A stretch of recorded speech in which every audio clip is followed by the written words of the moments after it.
সকালে উৎস জগিং করে এসে ফ্রেশ হয়ে অফিসের জন্য তৈরি হয়ে রূপকথাকে ডাকলো। তবে আজকের অন্য দিনের মতো ধমকাধমকি করে ডাকলো না, শান্তভাবে আদুরে কণ্ঠে ডাকলো। উৎস কিছুক্ষণ ডাকাডাকি করার পর রূপকথা উঠে বসলো। উৎস জিজ্ঞেস করলো, সকাল হয়ে গেছে, তোমাদের বাসায় যাবে না? রূপকথা বলল, কেন? উৎস বলল, তুমি না কাল রাতে বললে তোমাকে তোমাদের বাসায় দিয়ে আসতে? রূপকথা বেমালুম ভুলে গিয়েছিল কাল রাতের কথা। উৎস আবারও বলল, কি হলো, ওঠো, রেডি হয়ে নাও। রূপকথা বলল, কোথাও যাব না আমি। উৎস জিজ্ঞেস করলো, কেন যাবে না? রূপকথা বলল, আপনি আমাকে তাড়ানোর জন্য এমন উঠে পড়ে লেগেছেন কেন? উৎস বলল, কি আশ্চর্য, আমি কি করলাম? রূপকথা বলল, এই যে আমাকে তাড়ানোর জন্য এমন উঠে পড়ে লেগেছেন। উৎস বলল, তোমার আসলেই মাথায় গ্যাস্ট্রিক আছে। রূপকথা এবার চটে গেল, বলল, আর একবার এই কথা বললে আমার মাথার সব গ্যাস আপনার মাথায় চালান করে দেব। সাত সকালে কি শুরু করলেন, শান্তিতে একটু দিনের শুরুটাও করতে দিবেন না? উৎস বলল, ঠিক আছে, বাবার বাসায় না যাও, কিন্তু কলেজে তো যাবে নাকি? রূপকথা বলল, হ্যাঁ। উৎস বলল, ঠিক আছে, ফ্রেশ হয়ে রেডি হয়ে নাও, তোমাকে কলেজে দিয়ে আমাকে আবার অফিসে যেতে হবে। এ বলে উৎস ডাইনিং রুমের উদ্দেশ্যে হাঁটা ধরছিল। এমন সময় রূপকথা বলল, শুনুন। উৎস হাঁটতে হাঁটতেই জবাব দিল, শুনছি। রূপকথা বলল, আমার জন্য গাড়ি পাঠাতে হবে না, আমি রিক্সা নিয়ে চলে আসতে পারবো। উৎসর পা জোড়া থেমে গেল। পিছনের দিকে তাকিয়ে গম্ভীর মুখে জিজ্ঞেস করলো, আবার বলো, কি বললে তুমি? রূপকথা একটু ভয় পেয়ে গেল। আমতা আমতা করে বলল, ইয়ে মানে বলছিলাম, রোজ কলেজে ছুটির পর আমার জন্য গাড়ি পাঠাতে হবে না, আমি রিক্সা নিয়ে চলে আসতে পারবো। উৎস বলল, গাড়িতে আসতে কি সমস্যা? রূপকথা মাথা নাড়িয়ে বলল, না না, কোনো সমস্যা নেই, এমনিই ভালো লাগে না। উৎস মুখ আগের থেকেও গম্ভীর করে বলল, জাস্ট 10 মিনিট সময় দিলাম, এর মধ্যে তৈরি হয়ে নিচে আসবে, না আসতে পারলে আমি উপরে আসব। উৎস ঠান্ডা মাথায় দেওয়া হুমকি শুনে রূপকথা এক লাফে বিছানা থেকে নেমে ওয়াশরুমে দৌড় দিল। রূপকথাকে এভাবে ওয়াশরুমে যেতে দেখে উৎসর হাসি পেল। এরপর সে হাসতে হাসতে নিচে চলে গেল। উৎস নিচে গিয়ে দেখে ফারুক সাহেব বসে পত্রিকা পড়ছেন। উৎসকে দেখে বললেন, এসো, তোমাদের জন্যই অপেক্ষা করছিলাম। উৎস জিজ্ঞেস করলো, আম্মা ওঠেনি? ফারুক সাহেব বললেন, তোমার আম্মা কাল রাতে উদয়ের সঙ্গে তার রুমে ছিল, রাতে দেরিতে ঘুমানোর ফলে এখনো উঠতে পারেনি হয়তো। উৎস আর কিছু না বলে বাবার সঙ্গে বসে নাস্তা করতে লাগলো, আর মাঝে মধ্যে ঘড়ি দেখতে লাগলো। উৎস আসার ঠিক 9 মিনিটের মাথায় রূপকথাও রেডি হয়ে হাতে ব্যাগ নিয়ে নেমে এলো। রূপকথা ফারুক সাহেবকে হাসিমুখে বলল, গুড মর্নিং। তার পরিবর্তে ফারুক সাহেবও হাসি উপহার দিয়ে বলল, গুড মর্নিং মা। ফারুক সাহেবের মুখে মা ডাক শুনে রূপকথা ইমোশনাল হয়ে গেল, কারণ তার বাবা শরীফ আহসানও তাকে মা, আম্মাজান, মামুনি এসব বলে সম্বোধন করতেন। উৎস বলল, কি হলো, দাঁড়িয়ে আছো কেন? তাড়াতাড়ি ব্রেকফাস্ট শেষ করো। রূপকথা উৎসের পাশের চেয়ারে বসলো। আশেপাশের কোথাও আয়েশা বেগমকে না দেখে কিছুটা অবাক হলো রূপকথা। পরক্ষণেই আবার উৎসর কথা মনে পড়ে সব চিন্তা সাইডে রেখে খাওয়া শুরু করলো। উৎসর খাওয়া শেষ হতেই রূপকথাকে তাড়া দিয়ে বলল, তোমার খাওয়া শেষ হলে বাইরে আসো, আমি গাড়ি নিয়ে বের হচ্ছি। উৎসর কথায় রূপকথা এক গ্লাস পানি খেয়ে বলল, খাওয়া শেষ আমার, চলুন। এরপর দুজন ফারুক সাহেবের থেকে বিদায় নিয়ে বেরিয়ে পড়ল। উৎসর গাড়ি এসে থামল রূপকথার কলেজ গেটের সামনে। রূপকথা পিছনের সিট থেকে ব্যাগ নেওয়ার সময় উৎস বলল, বিকেল 5টার আগে ঘুম থেকে উঠে ফ্রেশ হয়ে নিও, তারপর সার্ভেন্ট এসে ডাকলে বই খাতা নিয়ে লাইব্রেরির রুমে চলে যাবে। রূপকথা বলল, ঠিক আছে জাওয়াদ সাহেব, আপনি যা বলবেন। উৎস বলল, টাকা আছে নাকি দেব? রূপকথা গাড়ি থেকে নামতে নামতে বলল, না না, আছে, লাগবে না। এরপর রূপকথা গেট দিয়ে ঢুকে গেল। রূপকথা চোখের আড়াল হতে উৎস অফিসের উদ্দেশ্যে চলে গেল। ওয়াহি রূপকথাকে দেখে বলল, এত লেট করে আসলে কেন? কত কষ্ট করে জায়গা রেখেছি তোমার জন্য। রূপকথা টেবিলে ব্যাগটা রেখে ওয়াহির গাল টেনে বলল, এত কষ্ট করার জন্য মোটেও থ্যাংক ইউ না, কারণ বান্ধবী হিসেবে এটা তোমার দায়িত্ব। ওয়াহি হেসে বলল, আচ্ছা, এদিকে আসো, একজনের সঙ্গে তোমাকে পরিচয় করিয়ে দেই। রূপকথা জিজ্ঞেস করলো, কার সঙ্গে? ওয়াহি বলল, কালকে না তোমাকে আমার একটা বান্ধবীর কথা বলেছিলাম। রূপকথা জিজ্ঞেস করলো, ও এসেছে আজকের? ওয়াহি বলল, হ্যাঁ, এখন পিছনে চলো, ও ওখানে বসে হোমওয়ার্ক করছে। এরপর দুজন পিছনে চলে গেলাম। ওয়াহি একটা মেয়ের সামনে গিয়ে বলল, ইতু, তোর হোমওয়ার্ক এখনো শেষ হয়নি? এক্ষুনি তো ক্লাসে ম্যাম চলে আসবে। ইতু তাড়াতাড়ি করে শেষের লেখাটুকু শেষ করলো। খাতা বন্ধ করে উঠে দাঁড়িয়ে বলল, এই যে শেষ। এরপর রূপকথার দিকে ডান হাত বাড়িয়ে দিয়ে বলল, আমি ইতু। তুমি নিশ্চয়ই রূপকথা? রূপকথা একটু অবাক হয়ে নিজের ডান হাতটা বাড়িয়ে দিয়ে বলল, তুমি জানতে? ইতু বলল, কাল থেকে ওয়াহি তোমার সম্পর্কে যা গল্প করলো, না চিনে উপায় আছে? ওয়াহি তাড়া দিয়ে বলল, এই তাড়াতাড়ি সিটে চলো, ম্যাম আসছে। এরপর তিনজন নিজেদের সিটে গিয়ে বসে পড়ল। ওয়াহি মাঝখানে বসেছে আর বাকি দুজন তার দুই পাশে। ইতু রূপকথাকে বলল, এই রূপকথা, তুমি আমাদের তুই করে বলতে পারো, আর তুমি অনুমতি দিলে আমরাও তোমাকে তুই করে বলতে পারি। আসলে আমাদের তুমিতে ঠিক পোষায় না, আমরা তুই তুকারিতেই অভ্যস্ত। রূপকথা হেসে বলল, আরে ঠিক আছে, এখানে আবার অনুমতি নেওয়ার কি আছে? দুইটা ক্লাস শেষ হতেই ইতু বলল, এই চল, ক্যান্টিন থেকে কিছু খেয়ে আসি, আমার খিদে লেগে গেছে। রূপকথা বলল, ক্লাসের মাঝে এভাবে বেরোলে কিছু বলবে না? ওয়াই বলল, না, ক্যান্টিনে গেলে কিছু বলবে না, তবে এখানে সেখানে দাঁড়িয়ে গল্প করলে বকা দেবে। রূপকথা বলল, ক্যান্টিনের পরিবেশ কেমন? ইতু বলল, ঠিক আছে, সবসময় পরিষ্কার পরিচ্ছন্ন থাকে। রূপকথা জিজ্ঞেস করলো, আর খাবারের মান? ওয়াই বলল, অনেক বেশি মজা ভাই, তুই একদিন গেলেই আমাদের ক্যান্টিনের বিগ ফ্যান হয়ে যাবি। রূপকথা বলল, ঠিক আছে, তবে 20 মিনিটের মধ্যে চলে আসতে হবে কিন্তু। ওয়াই বলল, খাওয়া শেষ হলে এর আগেই চলে আসবো। তারপর তিনজন ক্যান্টিনের উদ্দেশ্যে বের হলো। ইতু বলল, আমাদের দুই বান্ধবীর কাতারে আরেকজন যোগ হলো তাহলে। ওয়াহি হেসে বলল, ঠিক, এখন আমরা 2 জন থেকে 3 জন। ক্যান্টিনে গিয়ে রূপকথা বলল, কি খাবে তোমরা? অর্ডার দাও, আমি তো কি আছে না আছে জানি না। ওয়াহি 3 জনের জন্য চাউমিন, ফ্রেঞ্চ ফ্রাই, স্যান্ডউইচ আর কফি অর্ডার দিল। এরপর 3 জন গিয়ে বসলো। রূপকথা জিজ্ঞেস করলো, খাবার আসতে কতক্ষণ সময় লাগবে? ইতু বলল, এই তো চলে আসবে। তুই এমন করছিস কেন? রূপকথা বলল, আমার ভয় লাগছে, ক্লাস টাইমে ক্যান্টিনে এসেছি দেখে কেউ যদি বকা দেয়। ওয়াই বলল, আরে বেটি, কেউ কিচ্ছু বলবে না, আমরা আছি তো নাকি? এরপর ইতু বলল, চাপ নিস না, কেস খেলে 3 জন একসঙ্গে খাবো, আর আশেপাশে দেখ কত মানুষ। এরপর তাদের খাবার চলে আসলো। 3 জন গল্প করতে করতে খেয়ে নিল। খাওয়া শেষে রূপকথা বলল, খাবারের টেস্ট আসলেই দারুণ রে। ওয়াই বলল, দেখলি, বলেছিলাম না। এরপর বিল দেওয়ার সময় ইতু আর ওয়াহির মধ্যে লাগলো আরেক যুদ্ধ। ওয়াহি বলে ওয়াহি দেবে, ইতু বলে ইতু দেবে। এদের দুজনের ঝগড়ার মাঝে রূপকথা আস্তে করে বিলটা দিয়ে দিল।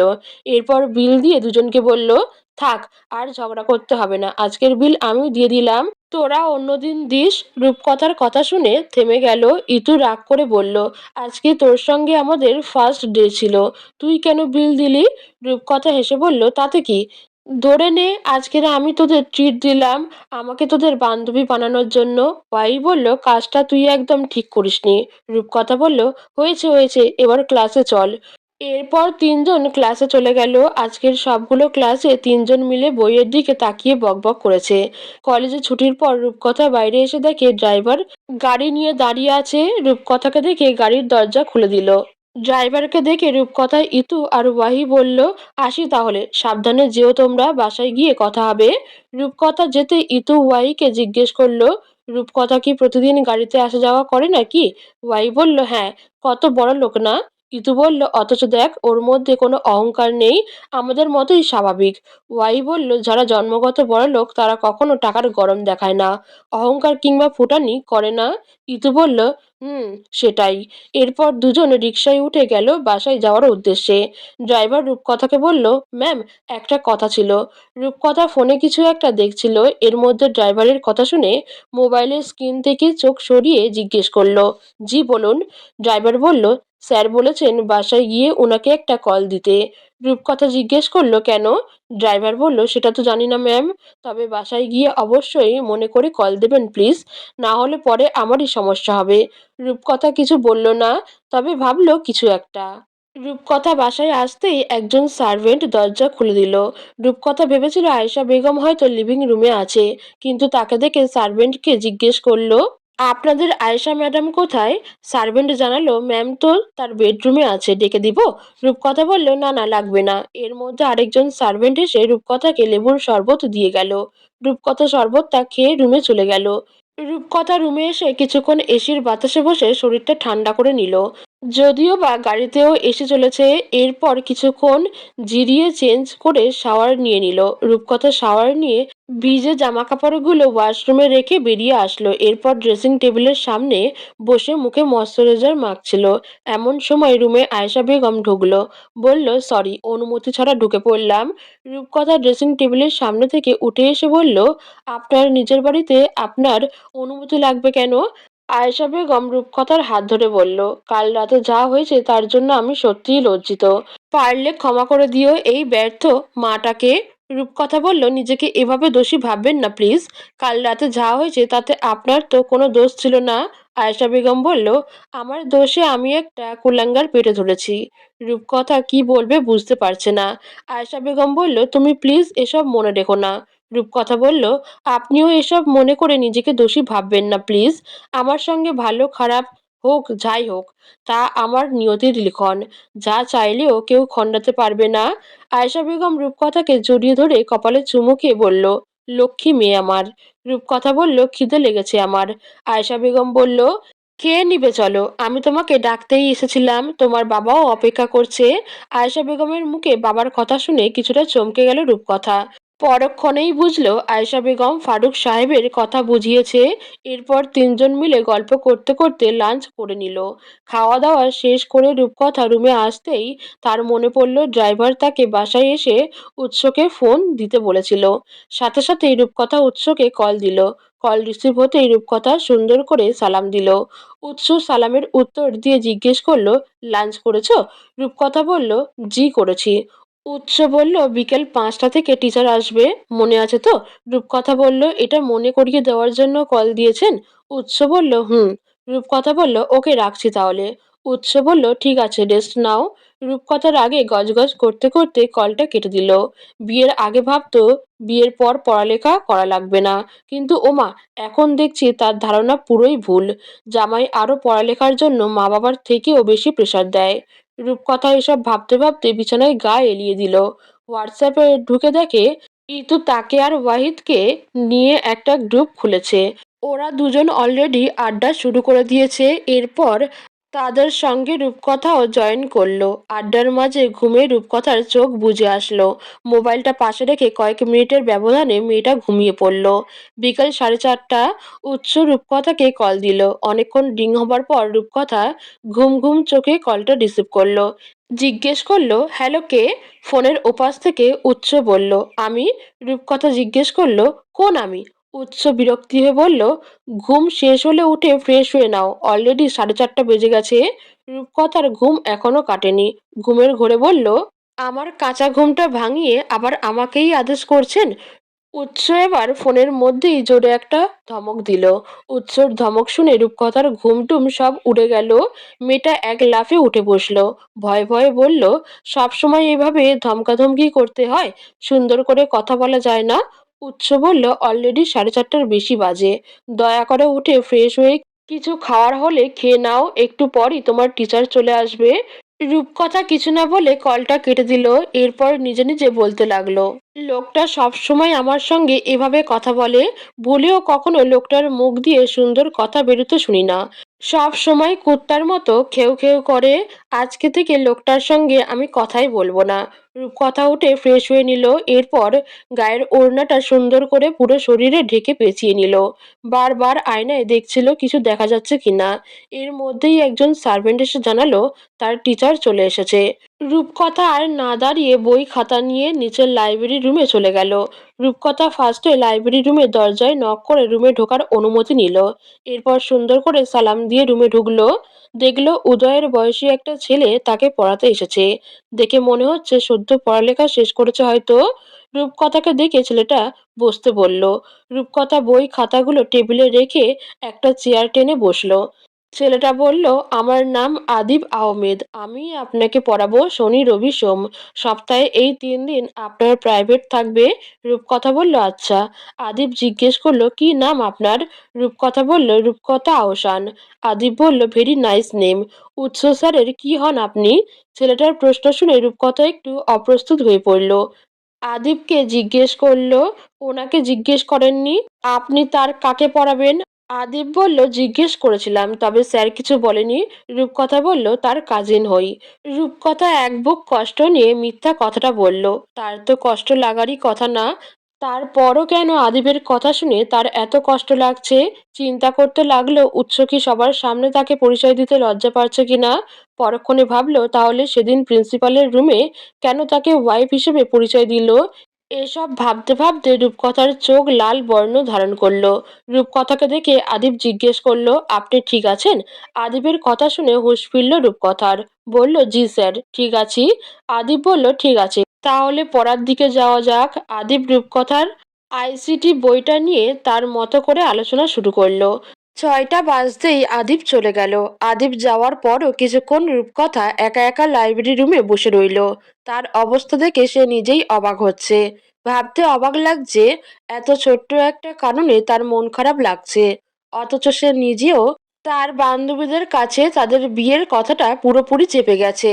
রূপকথা এসব নিয়ে আর ভাবতে পারছে না। বিরক্ত লাগছে তার। অন্যদিকে খিদেও লেগে গেছে। তাই বই খাতাগুলো রাখতে সেগুলো নিয়ে নিজেদের রুমে চলে গেল। রূপকথা বই খাতা রেখে এসে দেখে ফারুক সাহেব আর আয়েশা বেগম বসে গল্প করছে। রূপকথাকে দেখে আয়েশা বেগম জিজ্ঞেস করলো, স্যার তো সেই কখন চলে গেছে, তুমি এতক্ষণ কি করছিলে? রূপকথা বলল, কিছুই না, এমনি। আয়েশা বেগম বলল, আচ্ছা, নাস্তা করতে চলো, আমরা তোমার অপেক্ষাই করছিলাম। এরপর তিনজন নাস্তা করতে নিল। ফারুক সাহেব রূপকথাকে জিজ্ঞেস করলো, উৎসর সঙ্গে কথা হয়েছে? রূপকথা বলল, হ্যাঁ, বিকেলে হয়েছিল। আয়েশা বেগম জিজ্ঞেস করলো, ওর কি আজকে আসতে লেট হবে? রূপকথা বলল, কি জানি, এটা নিয়ে তো কিছু বলেনি আমায়। আয়েশা বেগম বলল, রুমে গিয়ে ওকে একটা কল দিয়ে জেনে নিও আসতে লেট হবে নাকি। রূপকথা মাথা নাড়িয়ে আচ্ছা বুঝালো। এরপর মোবাইলটা সাইলেন্ট করে পড়তে বসলো। উৎস রাত 10টায় বাসায় এসে দেখে রূপকথা পড়ার টেবিলে মাথা রেখেই ঘুমিয়ে পড়েছে। উৎস পরনের কালো ব্লেজারটা খুলতে খুলতে রূপকথার পাশে গিয়ে দাঁড়ালো। এরপর ডাকলো, রূপকথা। কয়েকবার ডাকার পর রূপকথা উঠে সোজা হয়ে বসলো। জিজ্ঞেস করলো, কখন এসেছেন? উৎস বলল, এই তো মাত্রই এলাম। রূপকথা বলল, আচ্ছা, ফ্রেশ হয়ে নিন। উৎস জিজ্ঞেস করলো, স্যারের বুঝানো কেমন? রূপকথা বলল, হ্যাঁ, ভালোই। উৎস আর কিছু না বলে জামা কাপড় নিয়ে ওয়াশরুমে চলে গেল ফ্রেশ হতে। উৎস যাওয়ার পর রূপকথা ও বই খাতাগুলো গুছিয়ে রেখে নিচে চলে গেল। রূপকথা নিচে যাওয়ার কিছুক্ষণ পর উৎস রুমে এসে দেখে রূপকথা নেই। রূপকথার এত ভালো মানুষই সহ্য হচ্ছে না উৎসর। ভাবছে, হঠাৎ কি হলো মেয়েটার, যে এত পরিবর্তন হয়ে গেল। যা জিজ্ঞেস করছে তারই সোজা সাপটা উত্তর দিচ্ছে, কোনো তেরা কথা ছাড়াই। পরক্ষণেই আবার ভাবলো, সে হয়তো একটু বেশিই ভাবছে। সবাই ডিনার করছিল। এর ফাঁকে ফারুক সাহেব উৎসকে জিজ্ঞেস করলো, আজকের এত লেট হলো, অফিসে কেউ এসেছিল নাকি? উৎস বলল, গুলশান গিয়েছিলাম। ফারুক সাহেব জিজ্ঞেস করলো, ও আচ্ছা, রেস্টুরেন্টের কাজ কতটুকু শেষ হলো? উৎস খেতে খেতেই বলল, কাজ তো প্রায় শেষ দেখলাম। তারপরও আপনি গিয়ে একদিন দেখে আসুন। এরপর সময় করে গ্র্যান্ড ওপেনিং এর ডেট দিয়ে দিন। রূপকথা খাওয়া শেষ হতে রুমে চলে গেল। রূপকথা যাওয়ার পর আয়েশা বেগম উৎসকে জিজ্ঞেস করলো, রূপকথার কিছু হয়েছে? মেয়েটাকে কেমন চুপচাপ মনে হচ্ছে। উৎস বলল, জানি না। এরপর কেউ আর কিছু বলল না। যে যার মতো খাওয়া শেষ করে রুমে চলে গেল। উৎস রুমে এসে দেখে রূপকথা শুয়ে পড়েছে। উৎস রুমের লাইট নিভিয়ে ড্রিম লাইট জ্বালিয়ে অন্য সাইডে গিয়ে শুয়ে পড়ল। সকালে আজকের উৎস ডাকার আগেই রূপকথা উঠে গেল। উৎস জগিং করে ফিরে দেখে রূপকথা পড়তে বসেছে। রূপকথার এত পরিবর্তন কিছুতেই উৎসর হজম হচ্ছে না। মনে মনে ঠিক করলো, রূপকথার সঙ্গে কথা বলা দরকার। তার মধ্যে কি চলছে বোঝা দরকার। উৎস রূপকথার পিছনে গিয়ে দাঁড়ালো। উৎসকে নিজের পিছনে এসে দাঁড়াতে দেখে রূপকথা জিজ্ঞেস করলো, কিছু বলবেন? উৎস বলল, তোমার এত পরিবর্তন আমার ঠিক হজম হচ্ছে না। রূপকথা বলল, হজম না হলে তো হজমের ওষুধ খান। উৎস বলল, কি হয়েছে তোমার, হঠাৎ এত চুপচাপ হয়ে গেলে কেন? উৎসর কথাটাই হেসে উড়িয়ে দিল রূপকথা। উৎসর থেকে চোখ সরিয়ে আবার বইয়ে মন দিল। উৎস আর কিছু না বলে ফ্রেশ হতে চলে গেল। উৎস ফ্রেশ হয়ে আসতেই রূপকথা জিজ্ঞেস করলো, আচ্ছা, আমি কি কোনোভাবে আপনাকে বেকায়দায় ফেলেছি? রূপকথার বলা কথাটার মানে বুঝল না উৎস। জিজ্ঞেস করলো মানে? রূপকথা আর চেপে থাকতে পারল না, বলল, আদিব স্যার যখন আপনাকে জিজ্ঞেস করেছিল আমি কে হই আপনার, তখন আপনি কি বলেছিলেন? উৎস বলল, কি বলেছি? রূপকথা বলল, কি বলেছেন সেটা তো আপনিই ভালো জানেন। উৎস বলল, আরে বাবা, সত্যিই বুঝতে পারছি না কি বলেছি আমি। উৎসর সত্যি এই মুহূর্তে মনে পড়ছে না আদিবকে সে কি বলেছে। রূপকথা বলল, থাক তাহলে আর কষ্ট করে মনে করতে হবে না। এটা বলে রূপকথা উঠে নিচে চলে যাচ্ছিল। উৎস পিছন থেকে তার হাত টেনে ধরলো, এরপর এক টানে নিজের সামনে এসে দাঁড় করালো। জিজ্ঞেস করলো, চুপচাপ এখানে দাঁড়াও, আর কি হয়েছে সবটা খুলে বলো। আদিব কি বলেছে তোমায়? রূপকথা হাত ছাড়িয়ে নিতে চাইলো, তবে পারল না। শেষে ব্যর্থ হয়ে বলল, হাত ছাড়ুন। উৎস বলল, আগে যা জিজ্ঞেস করেছি তার উত্তর দাও। এরপর রূপকথা আসল কাহিনী পুরোটা উৎসকে বলল।